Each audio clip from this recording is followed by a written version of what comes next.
Thanks for joining us on CW30 News right now at 9. First this evening, the Memphis Grizzlies losing their first playoff game against the LA Lakers today. Despite all the anticipation, the final was Lakers 128 and the Grizz 112. Adding insult to injury, literally, is watching star player Ja Morant leaving the game in agony after a nasty fall on his hand. The team says the x-ray was negative. Ja did not break his hand, but it's unclear if he'll be able to play this Wednesday. Despite all that, fans had a good time today. Their team coming in as one of the league's top seeds, facing off a legendary Lakers team led by LeBron James. Stephen Reels on how fans feel after Game 1. While the score might not have been what we wanted, Grizzly fans were still amped up and ready to make it down to this highly anticipated game at the FedEx Forum, even if it might have cost them a little extra cash. When the playoff season hits, Grizzlies fans descend downtown. Excited? Yeah, I'm gonna see my husband. You see? Oh, I can't do that.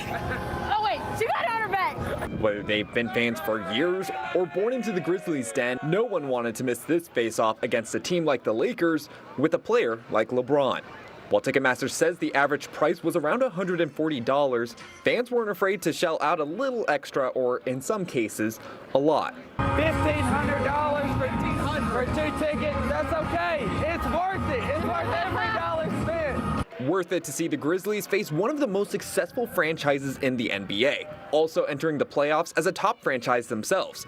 And even though the first game didn't go their way, this isn't dashing fans' hopes. First playoff game ever been to, and we lost, but we're coming back Game 2. Fans are confident the team will be able to fill in the gap left by Ja Morant's injury. Everybody can step up when somebody not picking up. And we gonna get it. We gonna get it. We gonna whoop that what? Trick. Go Grizz! Go Grizz. Tell them. Right now, fans are just wondering how bad Ja's injury was and if it's going to be preventing him from playing in the next playoff game on Wednesday, but they're still very much looking forward to the future. From outside the FedEx Forum, I'm Stephen Reels.